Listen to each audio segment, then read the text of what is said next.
नमस्कार, capital TV Bihar देख रहे हैं आप और मैं हूं आपके साथ शिवानी रतूड़ी। बिहार की राजनीति में घमासान मचा हुआ है और महागठबंधन की सियासी गाड़ी इस वक्त पटरी से उतरती नजर आ रही है। तेजस्वी यादव की अगुवाई में बना गठबंधन अब खुद अपनी ही चालों में उलझ गया है। सीटों के बंटवारे का मामला ऐसा फंसा है कि न बात बन रही है न बात निकल रही है। एक ही सीट पर दो उम्मीदवार, कहीं राजद तो कहीं कांग्रेस, कहीं लेफ्ट तो कहीं वीआईपी, सबने अपने अपने मोहरे बिछा दिए हैं, एकजुट होकर नहीं, अलग अलग होकर, वो भी एक दूसरे के खिलाफ। यानी गठबंधन के घर में ही घमासान। एकता की बात तो दूर, अब तो अस्तित्व पर सवाल खड़े हो गए हैं। तेजस्वी यादव की मुश्किलें कम होने का नाम नहीं ले रही। न परिवार साथ है, न साथी दलों का भरोसा। मंच पर अकेलापन साफ झलक रहा है और सवाल बड़ा है, क्या इस महागठबंधन की लंका लग चुकी है? क्या तेजस्वी की मुख्यमंत्री पद की राह उन्हीं के अपने लोग तबाह कर रहे हैं? और क्या विपक्ष के नाम पर बना ये गठबंधन अब खुद सबसे बड़ा विपक्ष बन बैठा है? आज तस्वीर साफ है, महागठबंधन का जहाज पानी में नहीं, तूफान में हिचकोले खा रहा है। क्या कुछ चल रहा है, आइए जानते हैं विस्तार से। महागठबंधन में हड़कंप। बिहार की राजनीति में जब भी चुनावी मौसम आता है तो राष्ट्रीय जनता दल और महागठबंधन का नाम सुर्खियों में होना तय है। लेकिन इस बार 2025 के विधानसभा चुनावों में जो राजनीतिक तस्वीर उभर कर सामने आई है वो न सिर्फ जटिल है बल्कि गठबंधन राजनीति के भीतर एक गहरी विडंबना को भी उजागर करती है। चुनाव के पहले चरण के नामांकन की आखिरी तारीख को जिस तरह से एक ही गठबंधन के घटक दलों ने एक दूसरे के खिलाफ उम्मीदवार उतार दिए, उससे ये साफ हो गया कि महागठबंधन इस समय भारी असमंजस और आपसी असंतुलन से गुजर रहा है। कहलगांव, बिहार शरीफ, वैशाली, लालगंज, बछवाड़ा, तारापुर, रोसड़ा जैसी सीटों पर जहां एक और आरजेडी ने अपने उम्मीदवारों को सिंबल थमाया, वहीं दूसरी ओर कांग्रेस और वामपंथी दलों ने भी वहां अपने अपने प्रत्याशी मैदान में उतार दिए। और ये सिर्फ संयोग नहीं है बल्कि इस बात का प्रमाण है कि महागठबंधन के भीतर संवाद की कमी है और साझा रणनीति पर भरोसे का संकट गहराया हुआ है।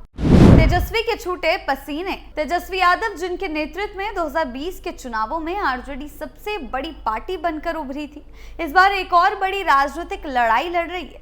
लेकिन ये लड़ाई बीजेपी या एनडीए के खिलाफ नहीं बल्कि अपने ही सहयोगियों के भीतर तालमेल बिठाने की है। कांग्रेस द्वारा अधिकाधिक सीटों के बंटवारे से पहले ही अपने 48 उम्मीदवारों की लिस्ट जारी कर देना गठबंधन के अनुशासन पर सवाल खड़े करता है। ऐसे में तेजस्वी की चिंता सिर्फ इस बात को लेकर नहीं है कि गठबंधन का कौन सा दल कितनी सीटों पर लड़ेगा, बल्कि सवाल ये भी बन गया है कि जब गठबंधन के दलों के बीच कोई स्पष्ट संवाद ही नहीं है तो क्या ये मिलकर एक सशक्त वैकल्पिक सरकार की दिशा में जा सकते हैं? खुद को कैसे मजबूती से एनडीए के सामने, एनडीए के खिलाफ खड़े करेंगे जब इनका खुद का गठबंधन गठबंधन के दल एक दूसरे के सामने खड़े? तेजस्वी के सामने अब सबसे बड़ा सवाल यह है कि क्या वो सिर्फ एक पार्टी के नेता रहेंगे या फिर वो खुद को पूरे गठबंधन का लचीला और सर्वमान्य नेतृत्वकर्ता सिद्ध कर पाएंगे? ये बड़ा सवाल है, लेकिन इस सवाल का कोई जवाब नहीं मिलेगा। क्यों? क्योंकि गठबंधन पूरी तरीके से उलझा हुआ है। इस बार का चुनाव इसलिए भी खास है क्योंकि इसके केंद्र में सिर्फ सीटों का गणित नहीं बल्कि गठबंधन की नैतिकता और नेतृत्व का भविष्य दांव पर है। तेजस्वी यादव अब महज लालू यादव के बेटे नहीं बल्कि एक ऐसे नेता के तौर पर देखे जा रहे हैं जो बिहार के राजनीतिक परिदृश्य में बदलाव की बुनियाद रख सकते हैं।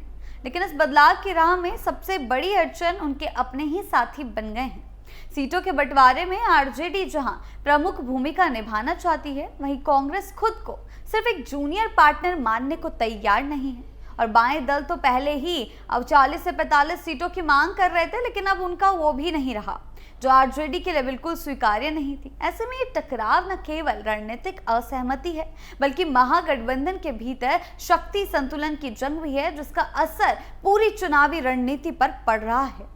आरजेडी पर मंडराया संकट। एक और जहां आरजेडी और तेजस्वी गठबंधन की अगुवाई के लिए मैदान में है, वहीं कांग्रेस और अन्य दलों के भीतर यह असमंजस है कि क्या वो तेजस्वी को मुख्यमंत्री पद का चेहरा मानते हैं या नहीं।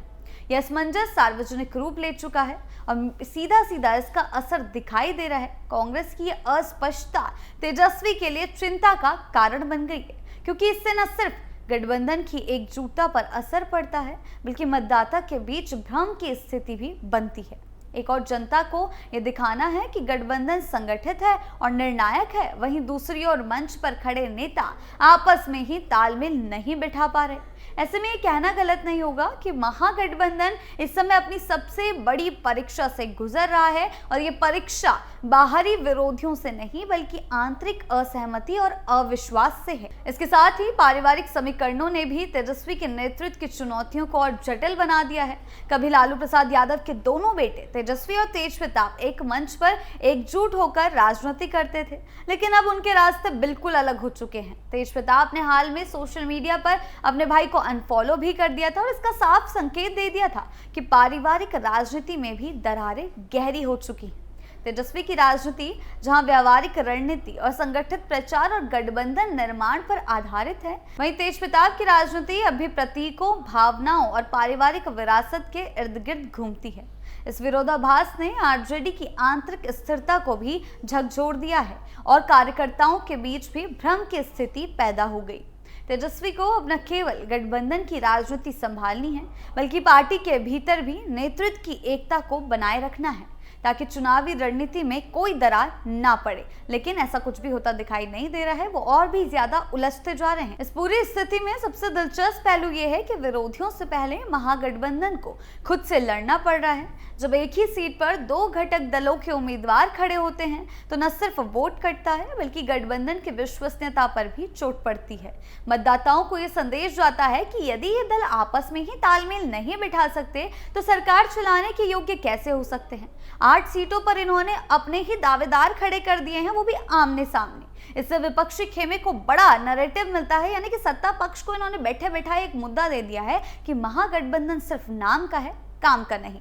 और यही कारण है कि बीजेपी और एनडीए के रणनीतिकार इस स्थिति को लेकर खास उत्साहित हैं, क्योंकि उन्हें जनता के सामने मुद्दा मिल गया है पेश करने का, वो भी बैठे बिठाए। और वो अब महागठबंधन में महाभारत जैसे स्लोगनों के जरिए भी सीधा सीधा अपनी प्रचार को धार दे रहे हैं।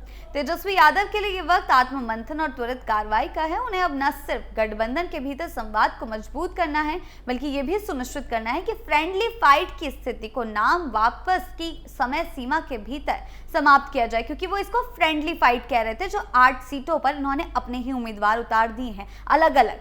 अगर सीटों पर दोहरा उम्मीदवार बना रहता है तो ये महागठबंधन के आत्मघात जैसा होगा। तेजस्वी को अब ऐसा नेतृत्व दिखाना होगा जो सिर्फ निर्णय लेने वाला नहीं बल्कि सभी घटकों को साथ लेकर चलने वाला हो।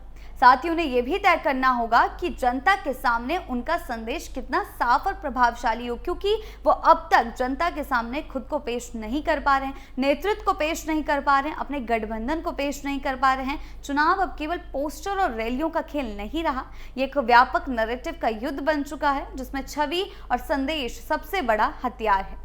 बिहार चुनाव 2025 की ये तस्वीर साफ दिखाई दे रही है कि गठबंधन बनाना आसान है लेकिन उसे टिकाए रखना उससे कई ज्यादा कठिन है। आरजेडी और तेजस्वी ने अब तक खुद को बिहार की राजनीति में उभरते हुए विकल्प के रूप में प्रस्तुत किया है, लेकिन इस बार उन्हें सिर्फ जनता को ही नहीं बल्कि अपने सहयोगियों को भी ये विश्वास दिलाना होगा कि वो नेतृत्व करने योग्य हैं। चुनावी जमीन पर जब तक ये विश्वास नहीं बनता तब तक किसी भी गठबंधन की जीत महज एक कल्पना ही रहेगी। और यही कारण है कि तेजस्वी की नींद उड़ी हुई है, क्योंकि इस बार उन्हें सिर्फ मुख्यमंत्री पद की लड़ाई नहीं लड़नी या फिर एनडीए के खिलाफ नहीं लड़ना बल्कि अपने विश्वास को भी कायम रखना है। लेकिन ऐसा कुछ भी होता दिखाई नहीं दे रहा है, वो और भी ज्यादा महागठबंधन के अस्तित्व के संकट में आ गया है। तेजस्वी यादव जो खुद को मुख्यमंत्री पद का सबसे स्वाभाविक चेहरा मानते हैं, अपने ही सहयोगियों के विरोध का शिकार बनते जा रहे हैं। एक तरफ सीटों का झगड़ा, दूसरी तरफ पारिवारिक तनाव और ऊपर से हर मोर्चे पर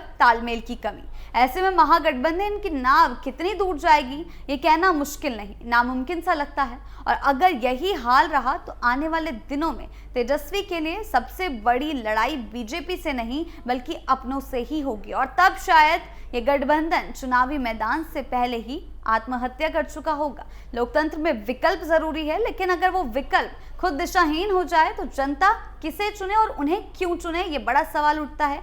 बिहार इंतजार कर रहा है जवाबों का नहीं, ठोस नेतृत्व का। आपकी इस बारे में क्या राय है, हमें कमेंट सेक्शन में जरूर बताएं। नमस्कार।